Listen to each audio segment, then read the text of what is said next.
जी अस्सलामुअलैकुम। है जी हुंदा बाग, हुंदा शुगर मिल वाले ने अपना ही बड़ा जबरदस्त किस्म का लगता 30 एकड़ है जोड़ा इन्हों की अपनी जबरदस्त किस्म का पार्क लोगों की सैर सूर वास्ते। यह फाउंटेन लगाए, फुहारे शुहारे बने, सारी बेहतरीन इन्वायरमेंट।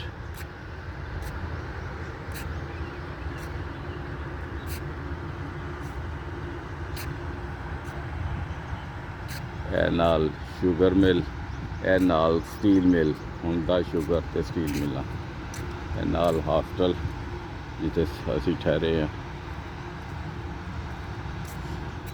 फर्स्ट क्लास सारा सिलसिला, बड़ा अच्छा, बड़ा फ्रेश एयर, बड़ा अच्छा टेम्परेचर, ज़बरदस्त।